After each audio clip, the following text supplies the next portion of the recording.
ex was working with Issa at the time and hit me and was like, hey, you need to go to Memphis. We're doing a writers camp for P Valley. I said, okay. I had to be in Texas 2 days after for a week for South by.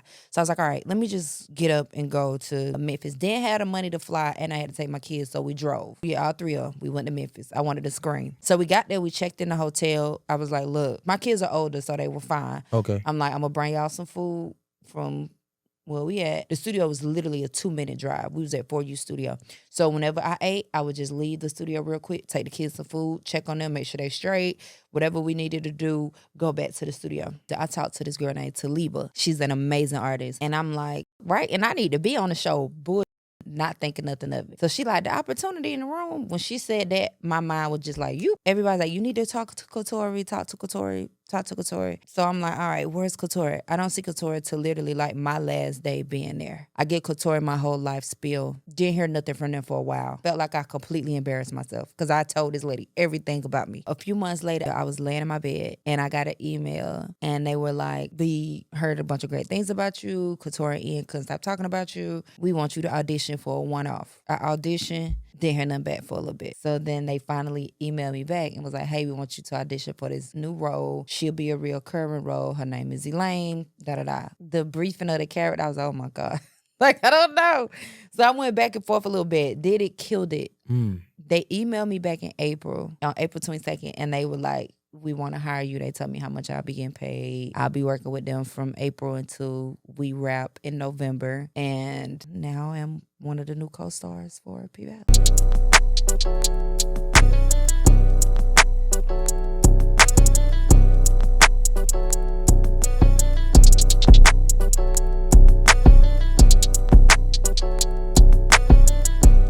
Yo, what's poppin'? You know what time it is? Your boy, Mr. J Hill. J Hill Podcast. We are in the building. Yes, sir. I got a returning guest here, friend of the show. I always call people friend of the shows when they came more than once. Miss Bella Blaq is in the building. Yep. Thank you. I stumbled over my words. You know what I'm saying? It's all right. We stumble sometimes. How you feel? How you been since the last time I talked to you? I've been so good. Like, so much stuff has happened and changed. And I've been good. I've been on the incline. What's some of the things that changed, I guess, for the better? I feel, well, for one, I'm on a new show, P Valley. Congratulations. Thank you. That's changed. I recently published my first book. Congrats. I closed on a home. The big house you was just telling me about. Yeah. The big house. Yeah. Shit changed. It's different over here now. Yeah, it's changed for the better. Yeah. I feel like when I talked to you the first time, it was like we always in grind mode, but I felt like I felt the spirit of grind on you.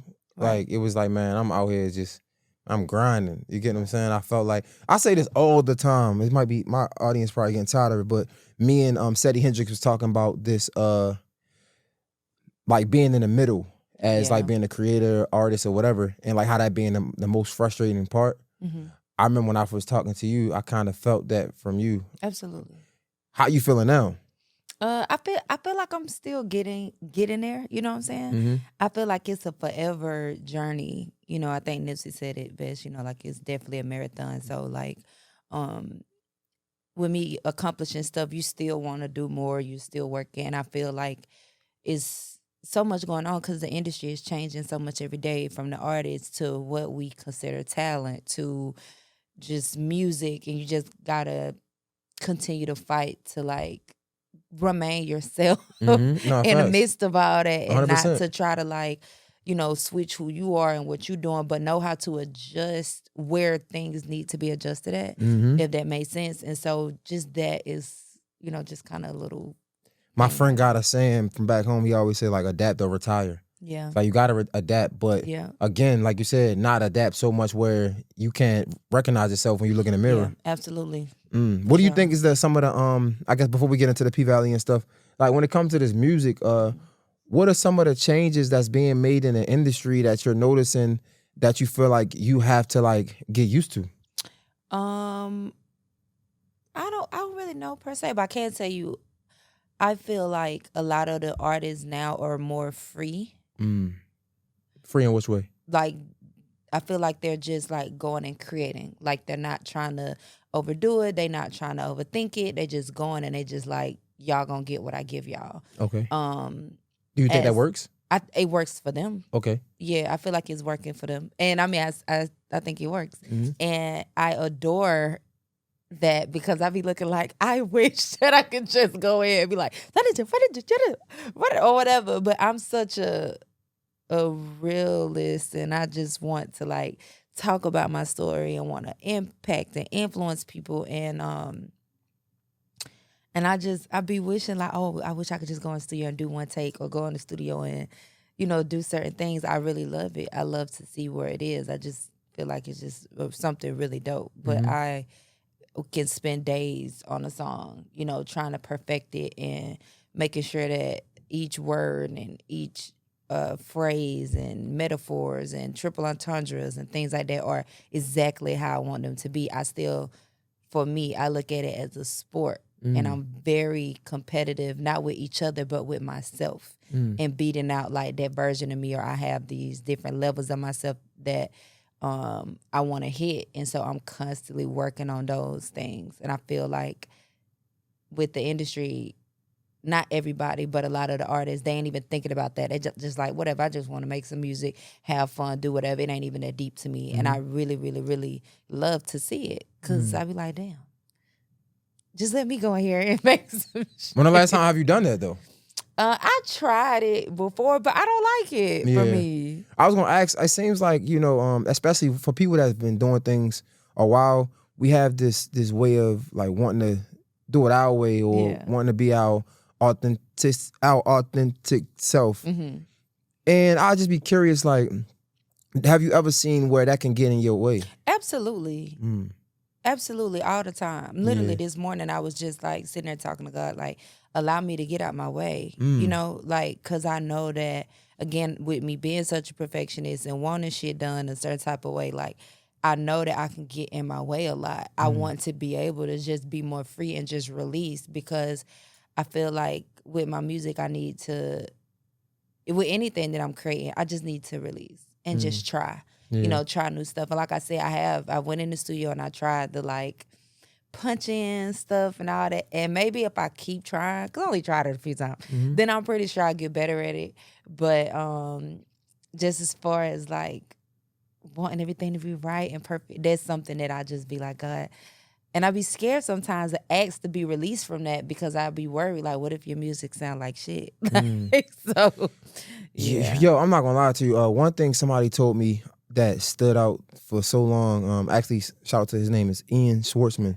He's Joe Budden manager. He said, because I felt the same way you felt. He was like, bro, nobody ever remembers the shit that didn't work.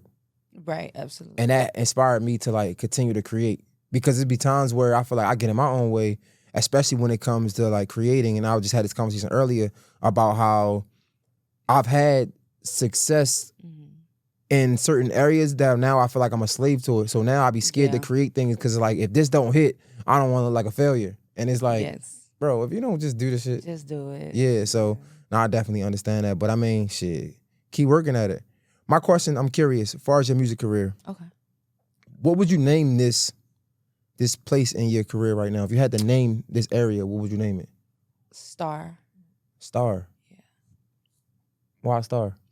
Because I feel like I'm getting another chance to like start and try those new things. So start. Star. STAR. Okay. Yeah. I'm developing more. I feel like I'm taking my artistry more serious. What I mean by that is like actually taking the time to study more music, taking the time to study more film, looking at different ways to incorporate different things, and being more intentional with stuff that I'm doing. So I realized, like, with this season that I'm in now, the more intentional that I am, the more that I actually say, okay, this is the goal. When I know my target, I hit it every time. But this is something new to me. So now I just want to take this star era into the rest of my life, where I can, okay, this is your target. Instead of just like shooting to try to shoot and try to put up points, like, no, if this is what you know that you want to hit, let's make this your target every single time. So wait, star, give me the correlation, because I guess when I think of star, I think of like already made it big lights right now. When I think of what you just said, kind of like artist development, I think of haven't gotten there yet. Yeah, I feel like nobody ever gets there. I feel like it's a forever thing. Yeah, For for me, sure. you're forever growing It's and like forever healing. like, Yeah, yeah. yep.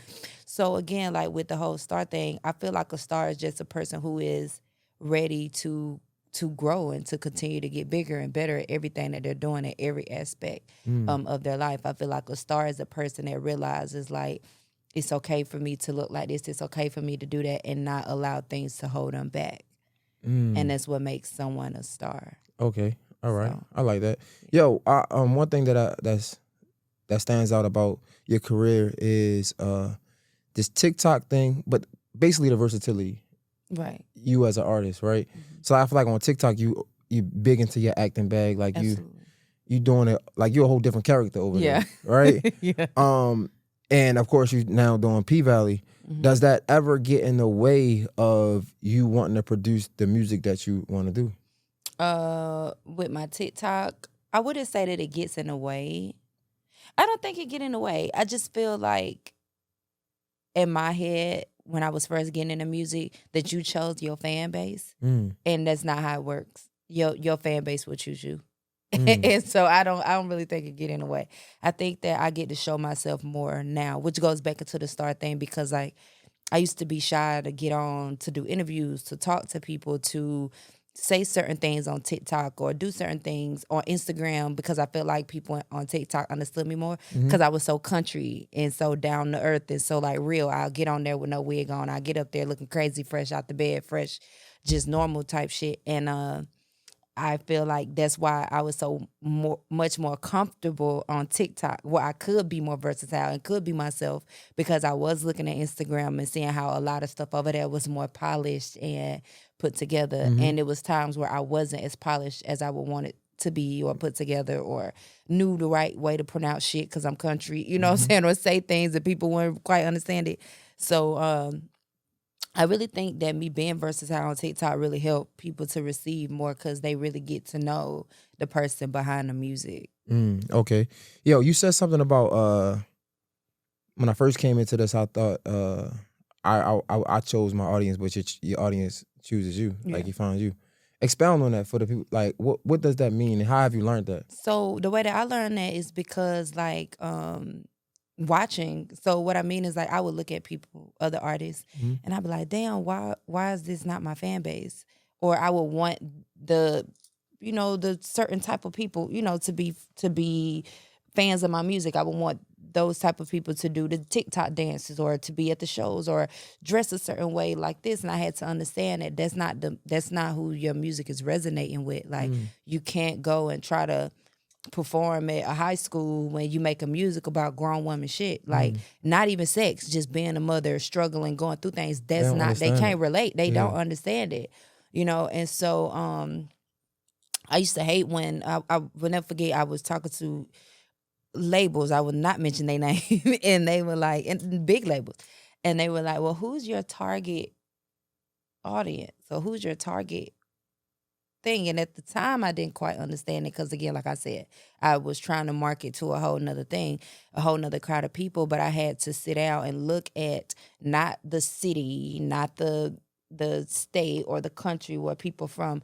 I had to really sit down and look at the age range, look at whether it's men or women, and then take a step back from that and really dive into my followers and go on their pages and look at the certain comments where people are like overly resonating. And it's not just the people that's commenting the, oh, this fire and the likes and the stars and shit. They're actually saying why they rock with me. And I could go to their pages and I could see why they were able to choose me to be a fan of my music and my art, if that makes sense. Okay.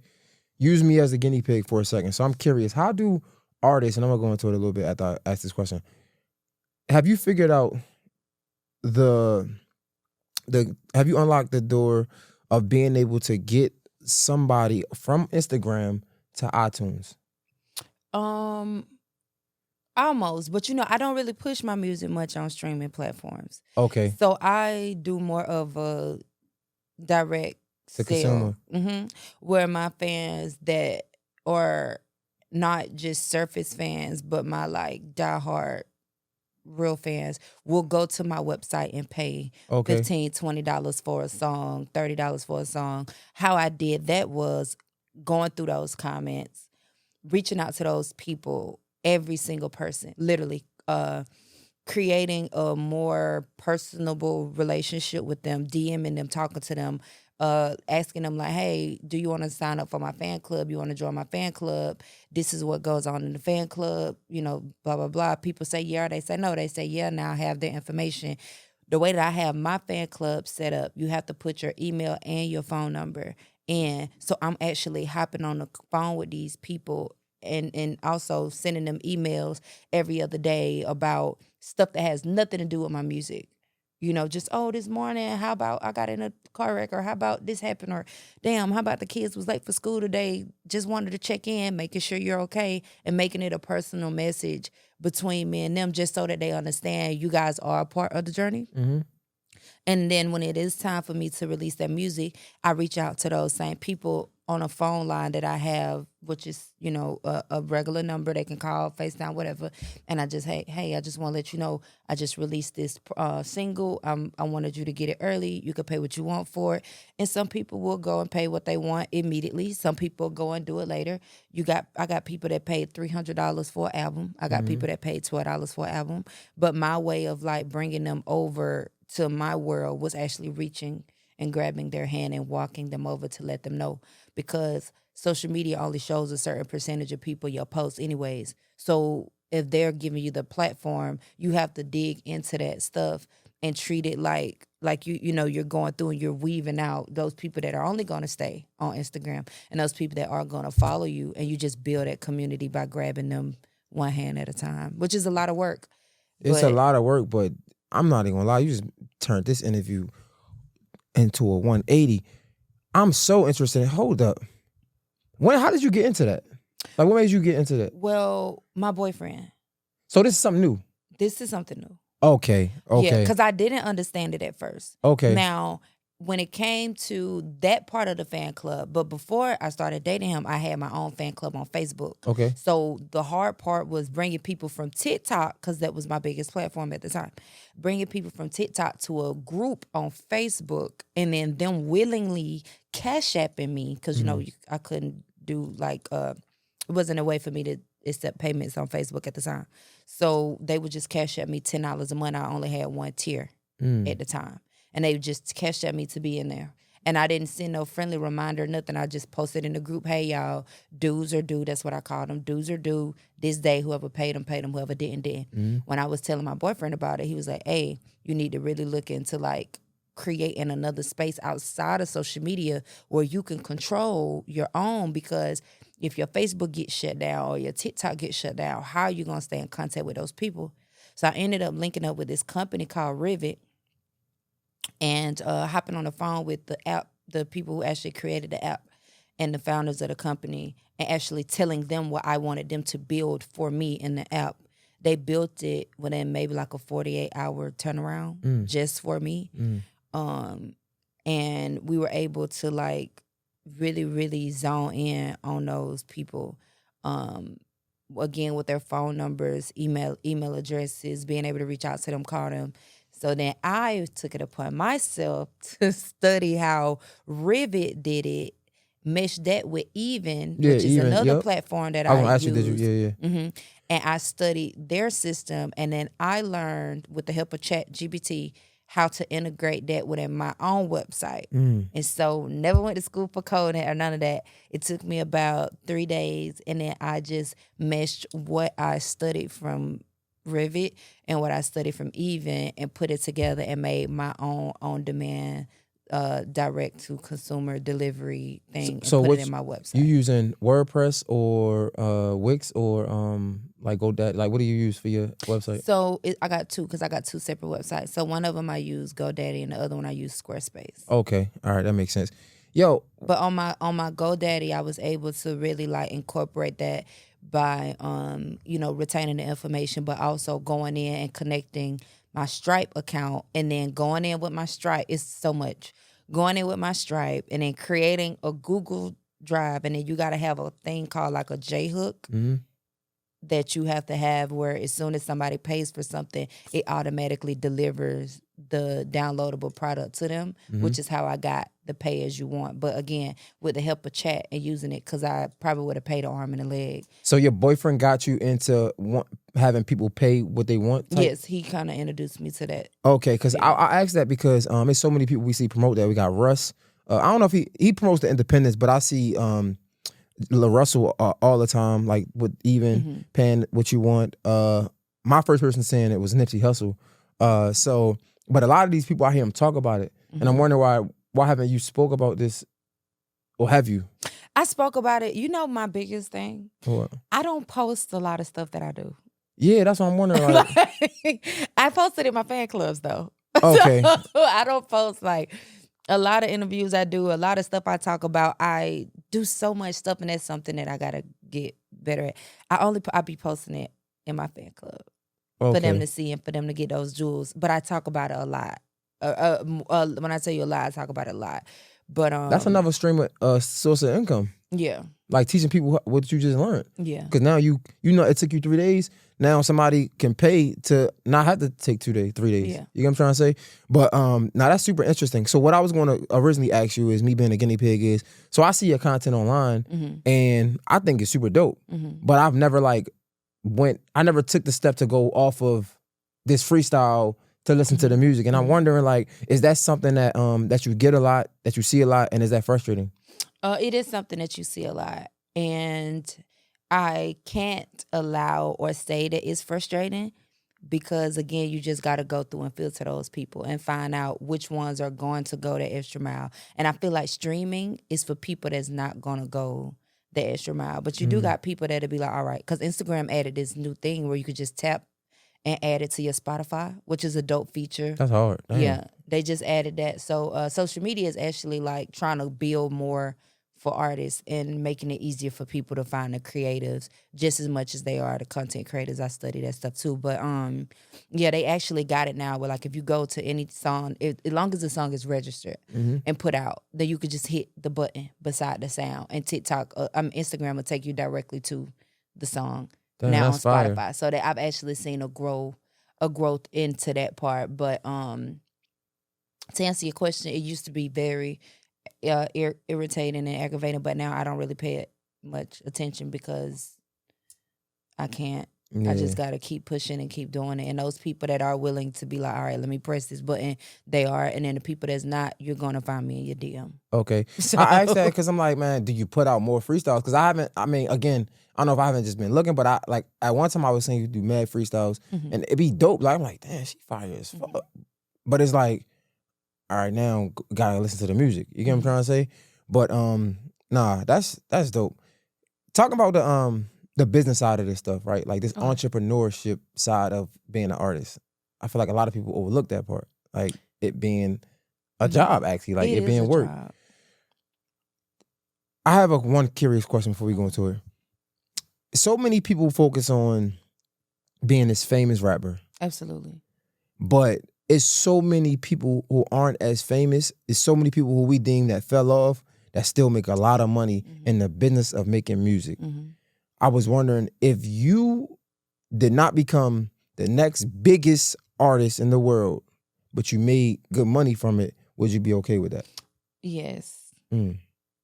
And I recently discovered that, like, for myself, because you're in the music business. Your job is to sell music. You can sell your music however you want to sell it. You can sell it on the streets with CDs. You can sell it on streams and have 1 million hands in your shit and you get in a portion of a penny. You can sell it at your shows. Your job is to sell music.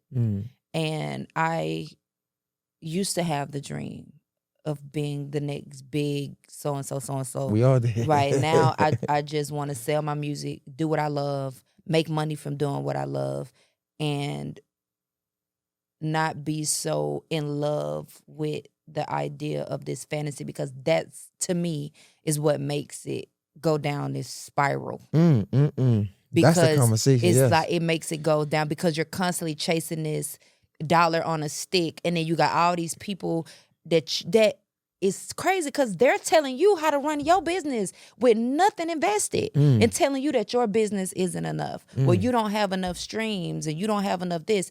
I had a company. My album, Dirt Roads, they over 1 million streams on Even. I had a label to reach out. That wasn't enough for them because they can't pull money from that. You see what I'm saying? Yeah. So even though, and I pulled it off of all platforms. It's not even up on all platforms anymore. I'm thinking about putting it back up, but it's not. But I had to realize, like, why artists, y'all don't have to play that game. Come on. That's a game that you don't have to play. This is your business. This is your dream. This is your goal. I'm telling you, I don't know if I can say shit, but I'm going to say shit. That shit will have you depressed as fuck. And feeling like you're not enough and feeling like you constantly got to compete with social media being the way that it is now, with everything just being so tangible. Remember, social media, that shit is entertainment. A lot of that stuff, you could go right now to the fucking Gucci store and not buy shit. And I know because I used to do it. You can go in the store and get a fucking bag and not have shit in there but tissue and walk out and take a picture with that shit or create content with it and everybody think you got something. It's an illusion. And we can't get mad at them because that's how they're selling their music. That's how they're selling their product. Do what you need to do to sell your product the way that you need to sell it.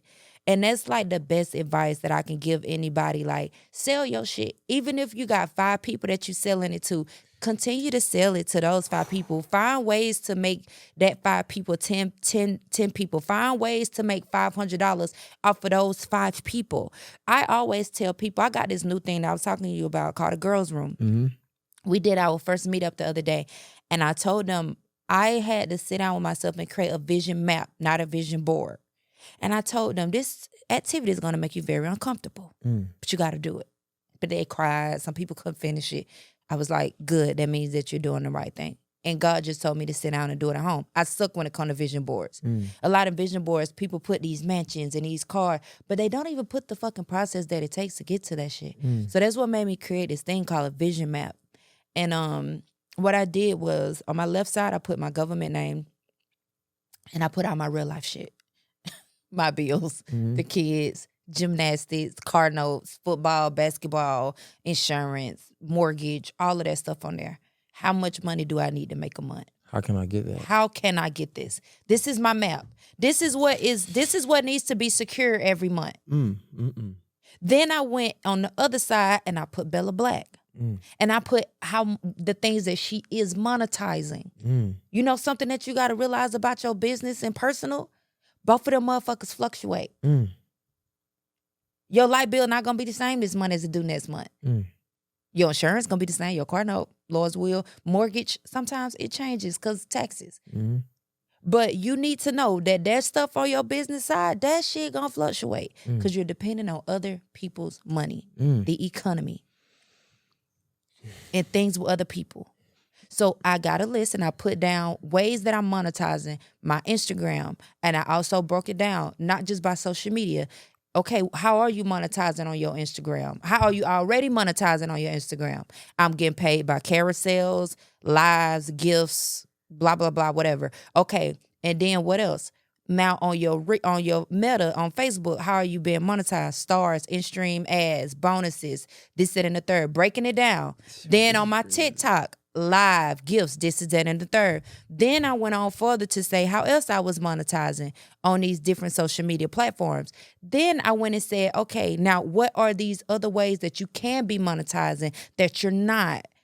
Like brand deals, ads where you can actually charge businesses and other artists to run their music and stuff on your ads, on your page. How else can you monetize? So I had my money that I know I need to make, the money that I know the ways that I am already generating money, but you can't put a price on it because you don't know yet because it changes every month, especially with social media. You can get banned. They can take your monies away. And then on the other end, potential ways that I can make money where I can go in and do things like you said, teach classes, host different events, do pop-up shops, do performances, features, different things like that. I like to live by that map now because that's something that every day, because I'm a person that got to see it, that's something that every day when I wake up, I can go and say, bitch, this what you got to do. and this is what you're working with. Oh, that's And it's facts. no reason for you not to be able to do stuff, but that it will mess with you because it'll let you know how much you're not leveraging your business. Bro, when I tell you, I cannot make this up. I literally just wrote this down. Is the date on here? Yeah, November 21st. What's the day? The day is 22nd. Yeah. I literally just wrote this yesterday, right? So Wow. I literally just wrote this. Wow. Mind you, I'm not like a planner. Like I suck at all that me shit, too, right? Me too. So I was just like, let me write this shit down because like I be here stressing like, cause this is my like I'm new to this entrepreneurship stuff. I've been talking about it for a minute. Like I usually have a job, but I'm new to this. So I've been spending over a year now, and luckily I've been thugging. I've been making it work. So I'm like, yo, let me just do this this is just for podcasting. So I wrote all of the ways that I'm making money and I can make money for podcasting, just for podcasting. It's like 15 different things. And it made me feel so much better because it felt like I was relieved. Not saying that the list got me no extra money, but now that I see it, I'm like, oh, I can pay attention to this more. Oh, I can focus on this more. Now I have an idea of how I can make the money that I need. But before, I'm like, I don't know what the fuck I'm telling you, and then also it helps because it lets you know whenever you're because we human. So it's stuff that will slip our mind because we got kids, we got bills, we got things, real we life got other shit going stuff. on, yeah. Right. So you forget.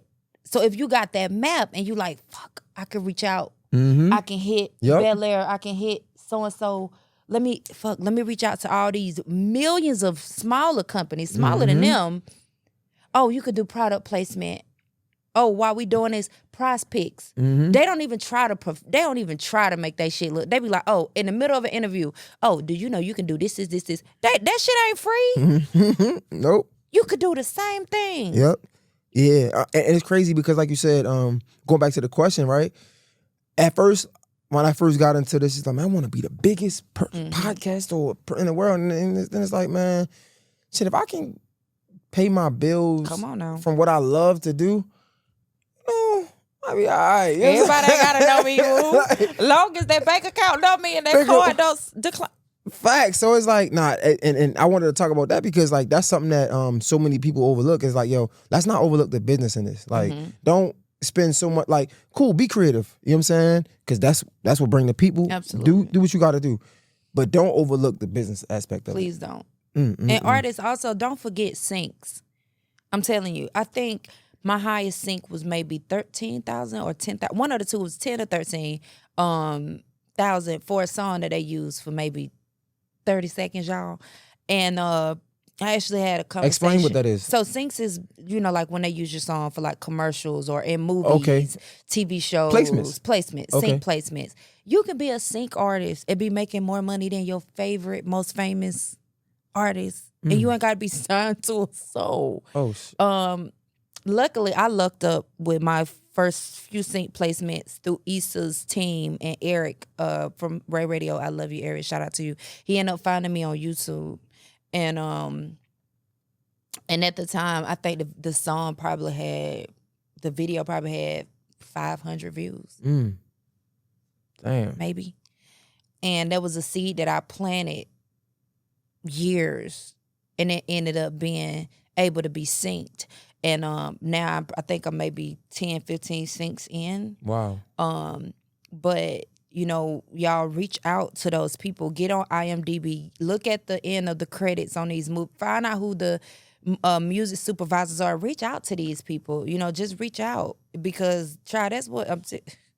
Syncs, just imagine, for real, if you can get 4 syncs a month at $10,000 a month. Just 4. I've learned to make realistic plans, not even goals, because that word stressed me out. I've learned to make a realistic map. And I know that it's realistic because I've done it. That's something that no one can take away from you. It's not an algorithm. It's not none of that. It's just depending on me and my work, the work that I put in. And the work that I put in. And you can sit there and do that shit all day, every day. And they have a thing, and it's called sync artists. There's no excuses. And they make money, and then you can be whoever you want to be in that world. You could be a white man that's a black girl. You could be an old man that's a young girl. You could be yourself. You could be whatever you want to be in the sync world. And the cool thing about those things is you can go and if paperwork and stuff is right, you can also go and release that music too. You still will be able to create, collect monies and stuff off of that. And for me, my biggest sync that I'm a part of that I ain't got nothing to do with the song, but I love it for her is Juicy. I think it's her name, Juicy, the girl, Juicy Fruit with the P Valley down in the valley. Yeah. Like everybody know that song. Oh, so somebody made the song for her. No, she made that song for the show. The girl that acted. No, Juicy Fruit, she's an artist. Okay. But she made the song for the chick. But for P Valley, for the show. But think about it, that's a big ass song. Yeah. Because it's a song that everybody knows. You know what I'm saying? And she's now a part of history. Yeah. And so I just say that to say, and I'm not just saying it because I'm a part of P Valley. I'm just saying like that was a fucking hell of a sync. Like not just for her, it's been millions of people who land those songs.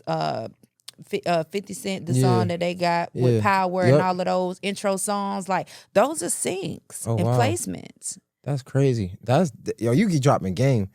That's fire, man. That's so make your child get up, create. It's $1 million for game right here. Create, y'all. Don't just get up and create songs for you. Get up and create songs, but just get up. If it come to your mind and you're thinking about it, just get up and do it. Trust me, it'll find a home somewhere. It might not be on your album. And it might not be, something that you're going to put out for you, but maybe Verizon could use it for a commercial or Tyler Perry could use it for something. Or how do you pitch that, though? So I would just connect with music supervisors. Like I said, you can go on different places and find music supervisors. You can look at them on the back of the credits. A lot of times you can go to like IMDb Pro. Some of them are listed there. It's a lot of websites where you can look up. But it won't be for a show that's already started. It might be for something that's new. No, if they started, because it's an ongoing, especially if they still shooting. Okay. Yeah, because it's a process. Yeah. But okay. So you just never know. But it shows being shot all day. You can get a sync on a podcast. Yeah, I ain't paying for that shit right now. You don't gotta pay for it. I'm saying like let's say you go create your own sync, your own podcast, and let's say the podcast is showing on a place where spins and stuff are being registered. Now you can go and you can register your song and you'll be able to get your quarterly money from that. Wait, so if somebody make a song for me, right? Let's just say somebody. Or if you make your own song. Okay, I was thinking somebody make a song for me, and I put it on in as my intro song. They can register and get paid. Yes, quarterly for that. As long as the show is like syndicated, you know how you can have it syndicated and it's all in all that BDS and all that stuff, Nielsen and all that, then yes. As long as they paperwork right and your shit right, y'all gonna be straight. Damn. You can create opportunities for people. I'm telling you, it's a lot. That's fire. Yo, walk me through this P Valley stuff. How did that happen? Writing in a sync. The same fucking sync. Wait, what? Okay, so keep in mind, I just told you. So Eric, which is Issa's people, found me on YouTube, brought me to Issa Rae's team. Love Issa's team, Ray Radio, hooray. Shout out to y'all. Love you guys. X was working with Issa at the time and hit me and was like, hey, you need to go to Memphis.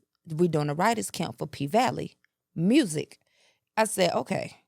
I had to be in Texas 2 days after for a week for South by. So I was like, all right, let me just get up and go to Memphis. Didn't have the money to fly and I had to take my kids, so we drove all the way to Memphis. You drove with all your kids? Yeah, all three of them. We went to Memphis. I wanted to scream. Thank God it was a short drive, but Jesus, I wanted to scream. So we got there, we checked in the hotel. I was like, look, my kids are older, so they were fine. Okay. I'm like, I'm going to bring y'all some food from where we at. The studio was literally, God, it's so good. The studio was literally a 2-minute drive. We was at 4U Studio. So whenever I ate, I would just leave the studio real quick, take the kids some food, check on them, make sure they straight, whatever we needed to do, go back to the studio. We write music. I talked to this girl named Taliba. She's an amazing artist. And I'm like, fuck, right? And I need to be on the show, bullshitting, not thinking nothing of it. So she like, the opportunity in the room, when she said that, my mind was just like, you. Went from joke to like. To seriously. Facts. You know, because I'm very competitive with it myself. Not thinking about nobody else. Just trying to see like, can you do this? You know? So everybody's like, you need to talk to Katori. And So I'm like, all right, where's Couture? I don't see Couture till literally like my last day being there. So I'm sitting there and after we done wrote the music, we done made everybody laugh, everybody's there, write music or whatever. I get Couture my whole life spiel. Now keep in mind, I wrote Couture back in 2021 on Instagram. She just now writing me back. I was already on the show by the time she DM'd me back. Mm-hmm. It was crazy. But I only had a big part in the show, in a movie called Sin, that's not even out yet. Showed her that, didn't hear nothing from them for a while. Felt like I completely embarrassed myself because I told this lady everything about me. And I was so nervous because I was like, what did you do that shit for? A few months later, I got an email. I was laying in my bed and I got an email and they were like, we heard a bunch of great things about you. Couture and Ian couldn't stop talking about you. We want you to audition for a one-off. I auditioned, didn't hear nothing back for a little bit. So then they finally emailed me back and was like, hey, we want you to audition for this new role. She'll be a recurring role. Her name is Elaine. Da-da-da. Learned it, was nervous and shit. And then, I got to do it. So it was like the briefing of the character. I was like, oh, my God. Like, I don't know. So I went back and forth a little bit. Did it, killed it. They emailed me back in April. I think it was the day after. I think it was 4/22, if I'm not mistaken. On April 22nd, and they were like, we want to hire you. They told me how much I'll be getting paid. I'll be working with them from April until we wrap in November. And I now am one of the new co-stars for P Valley. Congratulations, but wait a second. Hold up. That shit just gave me the chills. You drove to Memphis with your 3 kids. I did. Got a hotel. Yes. Every time you ate, you went back to get them Yeah, food. because I didn't have no money. So like, I used the money for the gas and for the hotel. How old were your kids? How old was your kids? This was just now. I have 15, 13, and 10. How supportive are they? Are they understanding what's going on when you drive into? Yes. Are they helping, like, motivate you? Like, how they are like, because they're kids still. No, my kids are gods. They different. Like those are my interceders. Like those are my prayer warriors. Those are my like. What about school? It was on the weekend. Okay, so yeah, that was lucky. Yeah. So I drove them, which was crazy because I had to fly out to Texas. So I drove them back and then caught a flight to Texas. And by that time, my boyfriend's mom was here to stay home with them. She came home. She came here from Chicago. Damn, the things you gotta do to be a full-time moms, and that's the conversation.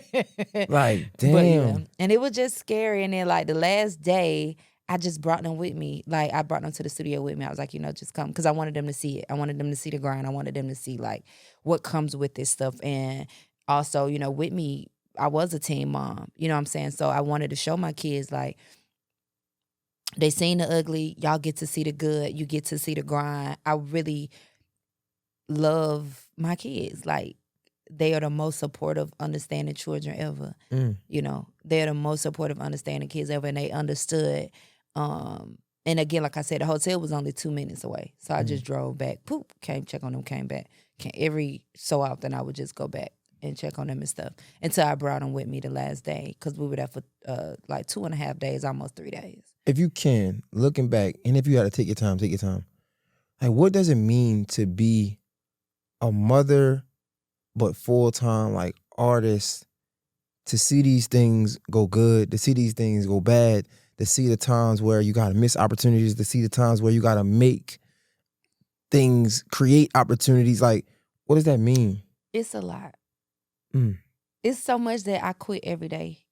And I don't never quit, but I quit in my head, seriously, because it's a lot. I don't have the luxury, I would say, of like, because I don't trust people with my kids. So, and my parents, they not here. And so sometimes it's just different, because it's like, for instance, if I want to get up in the middle of the night and go to the studio, I don't feel comfortable, because we do live so far. You know, I don't feel comfortable getting up 2, 3 o'clock in the morning being like, they sleep. I could just get up and go to the studio. I'd rather just be home with them and see them off to school and then be like, all right, let me try to, during these times. Like I text you, I was like, after 5. Because that way I can just kind of like be home when they get out the bus, have their food ready for them, those type of things. You saw what I said. Yeah, right. I'm on the same time. Man. Like she got daycare, so I can only do 4. Man, but it's just like, it's very challenging. And I feel like once I get a better system going, and once I can like get a nice, I wouldn't even say nanny. My dream is to like have my mother not live in my house, but live somewhere in the perimeter and have her here to help with the kids. I feel like it'd be a lot easier.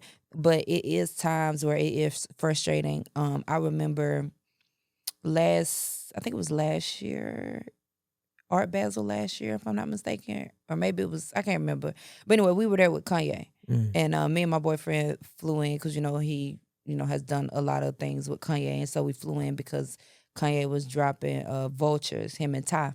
And a lot of the content is on my page. And so all of Kanye's team, everybody at the hotel, we chilling, having fun. And then they get a text and they like, pack up, we finna go to somewhere. I can't remember, but it was out of the country.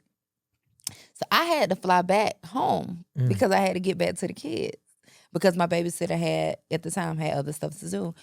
And my boyfriend, he went on to go and work. And those just be the moments where I'm like, damn, I don't regret my kids at all. I regret not being as prepared as I would need to be for me to be able to just soar the way that I want to. There are a lot of times where it does bother me a little bit, but those are, again, not because of me having kids. I don't have the biggest support system when it comes to them. But my kids are very dope-ass kids. And wherever they can go, I do take them. Like they went with me on set a few times at the show when I was filming for P-Valley. Not because they had to, but because I wanted to show them that. But I do want to encourage women or men, because some men are single fathers too. Don't let that get in the way of what you're doing. Just find ways to make it work for you. And a lot of times, especially on the incline, you are going to have to turn down a lot of things, or you're going to have to, for me, build your studio in the house where you could be able to work, but then you do have to deal with mama and them telling you about their day or randomly wanting to show you a magic trick that's not that great, but you got to act like it's the best shit ever. It's like, what? And now you want to teach you how to do it. And now I'm over it. So I'm like, you know what? Fuck it. I don't even want to do music right now at this moment. Let me just give you my time. So just finding a healthy balance that's almost impossible, but just finding a way to make it work. So, okay. That's the hard part about it, right? So when you get opportunities like P-Valley, right? And you reminisce or you reflect on all of the hard work that it took you to get here, driving with the kids, like shit you would have never imagined that nobody on this earth probably would imagine, right? And you see it work. Right. It's a beautiful thing. What's the first thing that popped through your mind?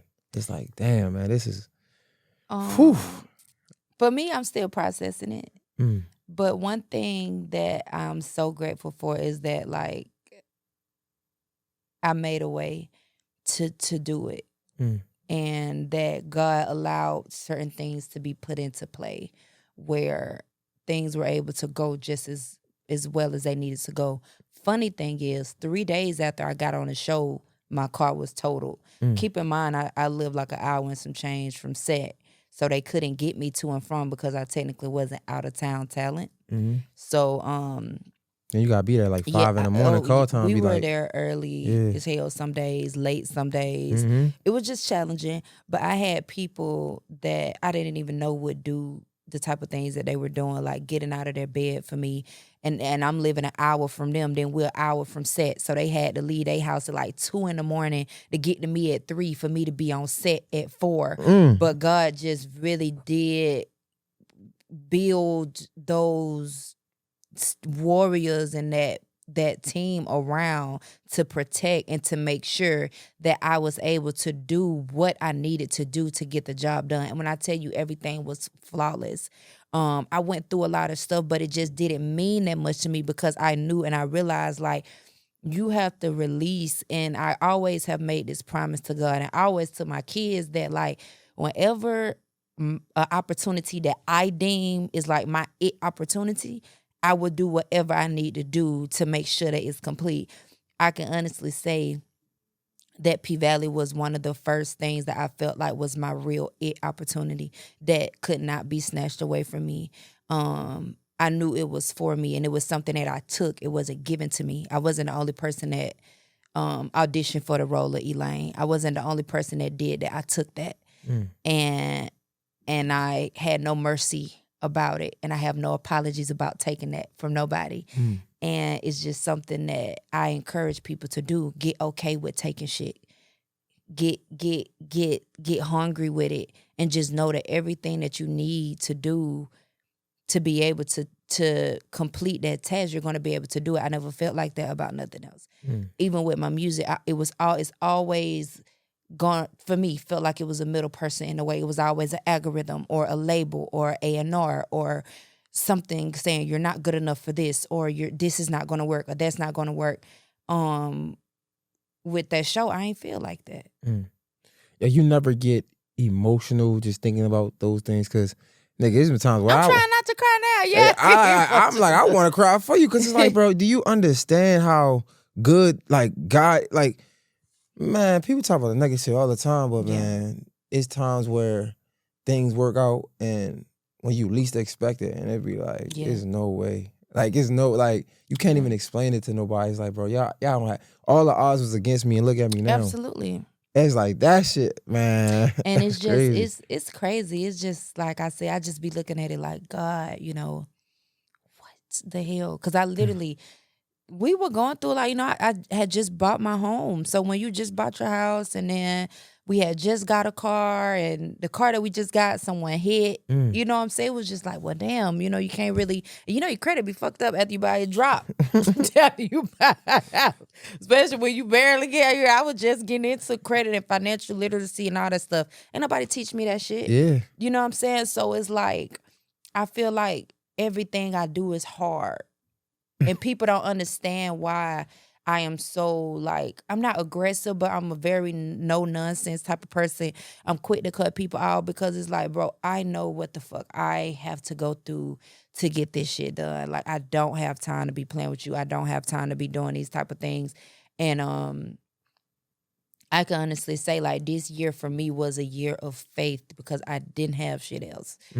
Like, didn't have nothing else. This year was definitely a year of faith for me. So we can see you on the new season of P-Valley, like on some regular week-to-week type shit. Yeah. Wow. That's crazy.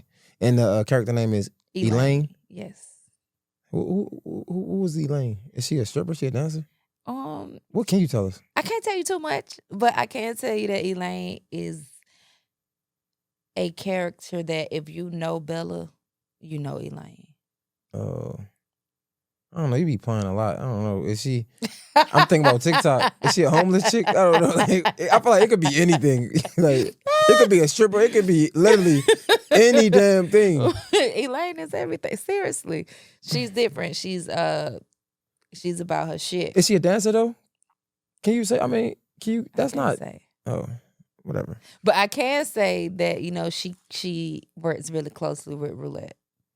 Who was that? You gotta remind me. Roulette. Look it up. Go look at the show. Who was Roulette? Roulette was one of the dancers at the show. At the Pink on the show. Which one? Roulette. Bright tone. The light skinned chick. One. She also she fire. Yeah. Oh yeah. She was like a main character. Gail Bean, yes. Oh yeah, her character was fire. She's amazing. Yeah, her character is fire. Yeah. She did a lot. Okay, I Great remember. with Snowfall. She actually just finished this Netflix project that just came out, Piano Lessons. Very dope human. She got a nonprofit, just beautiful soul, beautiful spirit. How is it working with what's the guy name? Uncle Clifford. Yeah. Nico. Yeah. I love working with Nico. Nico is the type of human that will pull you to the side and encourage you or help you to snap back into reality when he can see it. He got like this gift where he can see when you drifting off or when you thinking shit. And it's just so dope because he's helped me and like medicated me in ways that he didn't even know a lot of times on the show. So we actually like one big, we say family on that show, but it's a beautiful thing. It seems like, and I don't know if it's true because I don't know him or none of the people personally. It seems like he does such a good job at playing Uncle Clifford. It feels like if I was to see him outside of the show, that would be him. Is that him? To me, he's a great actor. Oh, so he's like the opposite. I'm not gonna say he's the opposite, but he's a great person. He's like very, I don't know, he's just very classy and like prestige. I don't know. I love. So he's chill outside of the show. From what I've experienced through him, yes, very humble person. I hate that word humble. I hate that word humble. I feel like humble is when people try to not humble, down. but very like he's a human, and I love that. Okay, I'm just trying to see if it's any difference between him out like off camera and on camera. Because on camera it seems like Uncle Clifford seems like a cool dude. He's cool as fucking person too. So yeah. Nah, man, this is crazy, man. Like I can't wait to see it. When it come out. We have no clue. I really wish we did. Now that part is the truth. I swear to God, as soon as they tell us we can tell y'all, I am. They ain't told us nothing. But we did have a screening of episodes 1 and 2.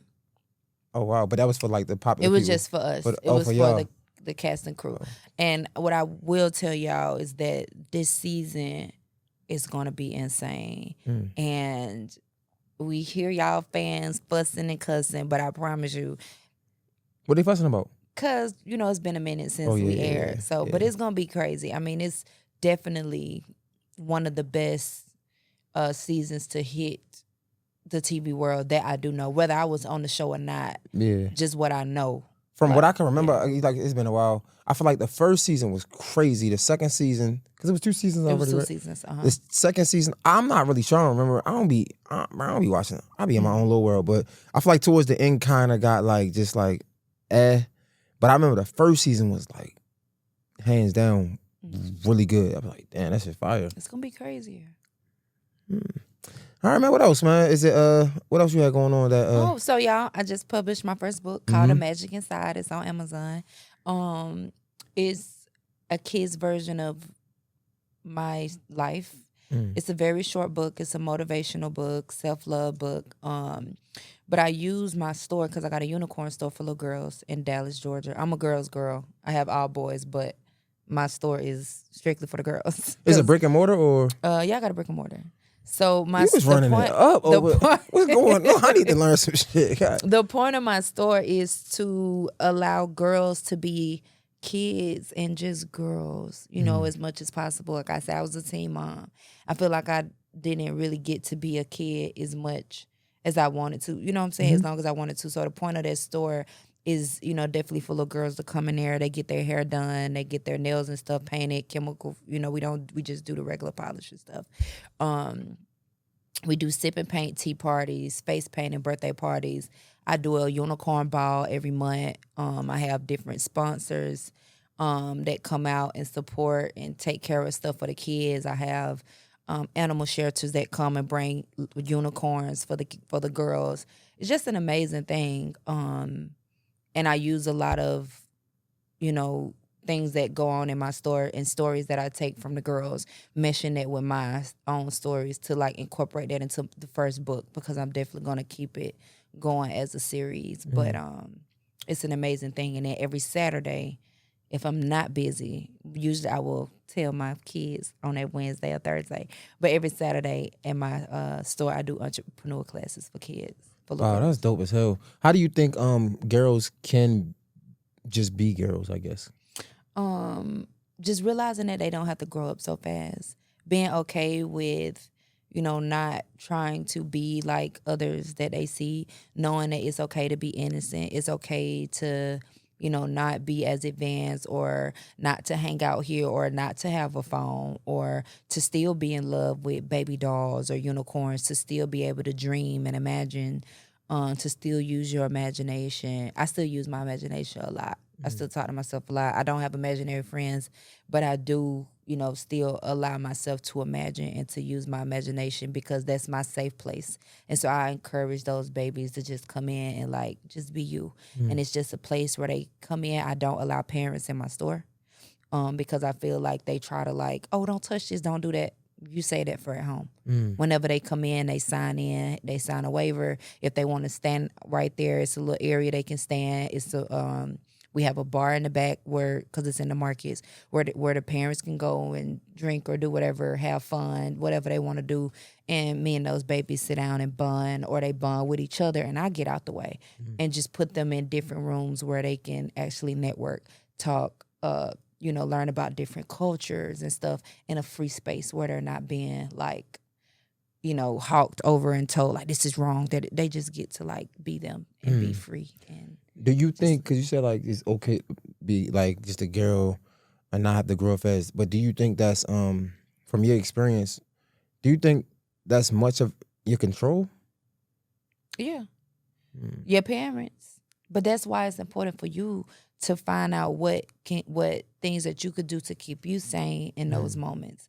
It's a lot of kids that had to raise kids early, and things like that. So my whole point is just trying to help them to find different ways for them to be able to do different things while they're in those situations, which they might not normally be open to doing. Or like my mom didn't tell us nothing about no sipping paint. She didn't do no spa days with us as little girls, and we didn't do coloring books and stuff. She was a good mom for the most part, but like we didn't do no girly stuff all the time. You know what I'm saying? So just creating those moments, with those little girls and having unlimited amounts of events and stuff, and me connecting with the parents too, so that the parents can trust me with those kids and trust my judgment and trust the process with those babies. And it's just a beautiful thing. Nah, this is fire, man. Go grab a book. You said it's on Amazon. The Magic Inside. The Magic Inside, man. Bella Blaq. She's gonna be Elaine, you say? Elaine on P Valley. Dope music. Check it out, man. This great conversation. Thank you. Thank you for coming. Thank you for having me. Alrighty. It's a wrap. We out.